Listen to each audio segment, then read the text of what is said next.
2 में जब essay writing है तो वहां यूपीएससी क्या चाहती है आपसे वो देखो। एनालिटिकल एसे वो आपको देने की सोचती है क्योंकि वो चाहती है कि आप किसी चीज का एनालिसिस कितने अच्छे तरीके से कर सकते हैं, उनको देखना है। So they really want to check the reflection of your analysis through the essays, है ना। तो इसलिए कुछ टॉपिक जनरल भी होंगे, लेकिन उन टॉपिक्स को अगर हम रिलीजियसली प्रैक्टिस करते हैं तो things can definitely improve. Okay,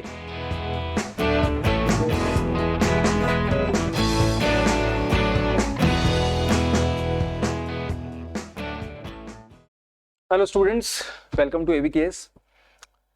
सो 2025 का प्रिपरेशन ऑलरेडी शुरू हो चुका है और बहुत दिनों से this things were in demand, और हम लोग भी सोच रहे थे कि शुरू करना है अभी कि भाई करंट अफेयर्स जो है वो आप पेपर 1 के एंगल से तो पढ़ते रहते हो, लेकिन पेपर 2 के दृष्टिकोण से भी एसे या आर्गुमेंट या रिपोर्ट राइटिंग के लिए कुछ टॉपिक्स मंथली हम लोग निकाल के, जो कि हमको लगता है कि भाई okay there are chances that they might be asked in UPSC exam, तो वो हम निकाल के दे ताकि थोड़ा सा फिर प्रिपरेशन के फेज में अभी से अगर हम already we are practising essay writing and argument writing, तो ये टॉपिक्स लेके भी लिख के देखेंगे तो it will be easier for exam, है ना।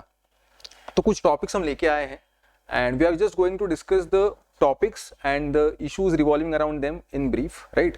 तो आपको अपने लेवल पे फिर इंफॉर्मेशन ढूंढ के प्रैक्टिस करनी है और उनको लिख के देखना है, एक बार नहीं बार बार लिख के देखना है, until and unless you feel कि ये बेस्ट ऐसे है। जब 2-3 बार लिखते हैं तब थोड़ा सा परफेक्शन की तरफ हम लोग जाते हैं, है ना। तो हम लोग अभी बात करेंगे कि कौन कौन से अलग अलग टॉपिक है, ठीक है। कुछ टॉपिक जो मतलब even though we call them monthly topic but sometimes they are general topic but in the initial phase even that is important। तो आज के सेशन में जो टॉपिक्स है वो उसमें से कुछ टॉपिक जनरल भी होंगे even though they are not directly related to the month of August, right।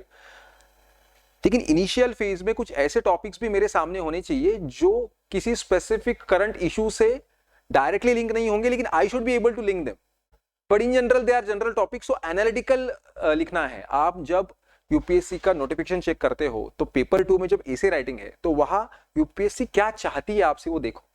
Analytical एसे वो आपको देने की सोचती है क्योंकि वो चाहती है कि आप किसी चीज का एनालिसिस कितने अच्छे तरीके से कर सकते हैं, उनको देखना है। So they really want to check the reflection of your analysis through the essays, है ना। तो इसलिए कुछ टॉपिक जनरल भी होंगे, लेकिन उन टॉपिक्स को अगर हम रिलीजियसली प्रैक्टिस करते हैं तो things can definitely improve. Okay, सबसे पहला है urbanisation and sustainable development. Now again this seems very general, लेकिन ये वैसे भी बहुत सारे इश्यूज होते रहते हैं। क्लाइमेट चेंज और अर्बनाइजेशन के इश्यूज है, अनप्लैन्ड ग्रोथ के इश्यूज है, स्लम के इश्यूज है, एम्प्लॉयमेंट के इश्यूज है, क्राइम रेट के इश्यूज है ना, ट्रैफिक, एयर क्वालिटी, बहुत सारे इश्यूज है। तो उसको मतलब ये थोड़ा सा एनवायरमेंट रिलेटेड भी ऐसे है, तो सस्टेनेबल डेवलपमेंट के साथ हम लोग कैसे कनेक्ट कर सकते हैं उसके रिगार्डिंग ऐसे पूछे जाने की संभावना अच्छी है। तो इसको थोड़ा सा प्रिपेयर करना है और करंट के साथ कंपेयर और कनेक्ट करना है। Then comes India Bangladesh relation। हम लोग सब जानते हैं कि after the exit of PM Sheikh Hasina from Bangladesh, things have really changed, lot of turmoil has been going on। तो उस दृष्टिकोण से आज इंडिया बांग्लादेश रिलेशन कौन से कगार पे खड़ा है ना। और वैसे भी हम लोगों का रिलेशन जो है वो आज का नहीं है, भी इनफैक्ट वो हमसे ही अलग हुआ है 1971 में, है ना, जो ईस्ट पाकिस्तान था। तो and we were the party which played major role in that, right. तो हम सब लोग जानते हैं। तो उसके बाद से आज तक हम लोगों की रिलेशनशिप कैसे रहे हैं, उसमें कैसे कल्चर का भी हिस्सा है, ट्रेडिशंस का भी हिस्सा है, और भी चीजें हैं, है ना, रिवर एग्रीमेंट्स है, टिस्टा है, बहुत सारी चीजें हैं। तो थोड़ा सा उसके ऊपर अच्छे से इंफॉर्मेशन कलेक्ट करके उसको लिखना है। Then comes India, Africa, the land of future। Now when I say Africa, I am not just saying South Africa। हम लोगों का वो एक होता है ना कि भाई अफ्रीका मतलब south Africa. I am talking about Africa, African continent। तो और भी सारे देश है, उन सब देशों के साथ जो मेजर हम लोगों की रिलेशनशिप्स है उसके बारे में हम लोगों को देखना है।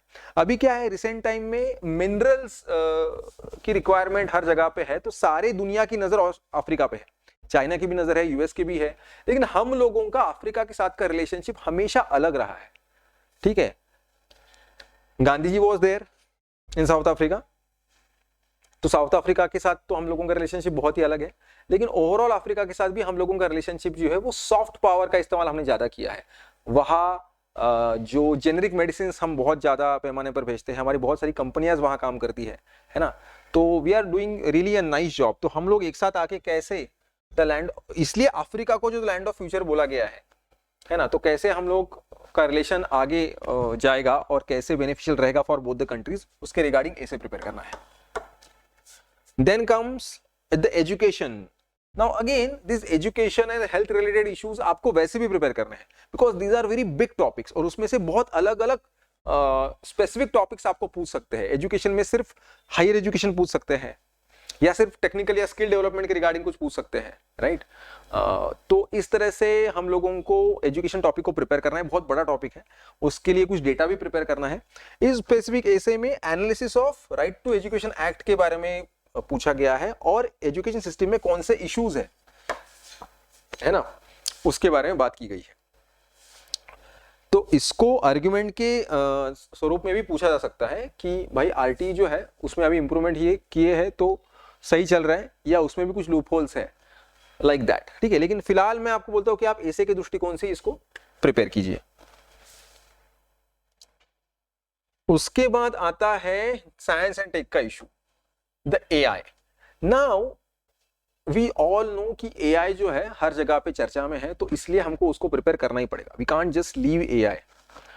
तो impact of technology on Indian society in general, कौन सा इम्पैक्ट? जनरेटिव एआई इम्पैक्ट हर चीज में, वेदर दैट बी हेल्थ और इकोनॉमी और एजुकेशन, राइट, और जेरिट्रिक केयर, ठीक है, एम्प्लॉयमेंट है, बहुत सारे अलग अलग फील्ड्स है. वहां ये जनरेटिव एआई का इम्पैक्ट कैसे हम लोगों पे आ रहा है, जो कि धीरे धीरे महसूस हो रहा है. तो society, when I say Indian society, you need to understand what does we mean by Indian society as such. उसमें कौन कौन आता है? अर्बन भी आएगा, रूरल भी आएगा, man, women, children, old age people, right, tribals भी आएंगे, है ना. तो we need to understand what Indian society means, और फिर उस दृष्टिकोण से हमको लिखना है कि भाई ये जनरेटिव एआई किस तरह से इंपैक्ट हम लोगों के ऊपर कर रहा है ना. इकोनॉमिकली कैसे कर रहा है, सोशली कैसे कर रहा है, things, how things are changing, क्या हमारी प्राइवेसी जो है वो कॉम्प्रोमाइज हो रही है, एंड लॉट्स ऑफ थिंग्स. तो उस दृष्टिकोण से इस ऐसे की तरफ देख के हम लोग लिखेंगे. तो यहाँ ऐसे ही आ सकता है आपको, ठीक है, या फिर आर्ग्यूमेंट आ सकता है कि पॉजिटिव और नेगेटिव इंपैक्ट. ठीक है, इस टॉपिक में उस तरह से लिखा नहीं गया है, लेकिन इंपैक्ट ऑन, इसको आर्ग्यूमेंट के दृष्टिकोण से भी पूछा जा सकता है कि भाई जनरेटिव एआई के इंपैक्ट अच्छे बुरे. ठीक है, तो ऐसे आर्ग्यूमेंट के स्वरूप में आएगा. वायनाड डिजास्टर जो है वो रिपोर्ट के तौर पर आपको पूछा जा सकता है. ठीक है, इसके बारे में आपने करंट अफेयर्स में पढ़ा होगा, नहीं पढ़ा होगा तो पढ़ लीजिए, और एक्चुअल में क्या हुआ था, उसके क्या रीजंस थे, और फिर उसको रिपोर्ट के फॉर्मेट में कैसे लिखना है वो आपको देखना है. ठीक है, उसके लिए आपको रिपोर्ट राइटिंग समझनी पड़ेगी. तो आई थिंक एवीकेएस के चैनल पर रिपोर्ट राइटिंग के रिगार्डिंग कुछ सेशंस भी है, आप एक बार देखिए कि क्या एक्सपेक्टेड है, किस तरह से रिपोर्ट लिखा जाना चाहिए, और उसके बाद इस टॉपिक के ऊपर पढ़ के उसको रिपोर्ट के फॉर्मेट में आपको लिखने की कोशिश करनी है. ठीक है, उसके बाद है need of investment in social sector for economic growth. ठीक है, ये जो है हम लोगों का सोशल सेक्टर मतलब बेसिकली क्या, तो सोशल सेक्टर मतलब investment on health, investment on education, investment on women's development, investment on children, investment on old age people. ठीक है, तो ये चीजें क्यों और किस लिए कैसे जरूरी है फॉर इकोनॉमिक ग्रोथ, है ना. तो ये थोड़ा सा जनरल टॉपिक है, लेकिन इसमें हमको अलग अलग फील्ड लिखने से भी ज्यादा इंपॉर्टेंट ये है कि क्या हम ये समझ पा रहे हैं कि सच में नॉर्मली क्या होता है कि हम लोगों को लगता है फाइनेंस रिलेटेड चीजें करने से इकोनॉमिक ग्रोथ होगी, लेकिन सोशल सेक्टर जो एम्प्लॉयमेंट है, जो स्किल देना है, वो चीजें भी उतनी इंपॉर्टेंट है. वुमेन जो कि आधा हिस्सा है हमारे आबादी का, उनको अगर स्किल देंगे और उनका पोटेंशियल अगर खड़ा हो जाएगा, और उनको कुछ स्टार्टअप जहां वो है वहीं पे अगर पॉसिबली हम खड़ा करके दे सकते हैं, जैसे कि सेल्फ हेल्प ग्रुप है, अगर उनको बढ़ावा देंगे तो definitely they will contribute in the economy, they will earn some respect and money too, right. So किस तरह से हम वो काम कर सकते हैं उसके रिगार्डिंग ये सारी चीजें हैं. तो सोशल सेक्टर में इन्वेस्टमेंट उतनी ही जरूरी है किसी भी देश के इकोनॉमिक डेवलपमेंट के लिए.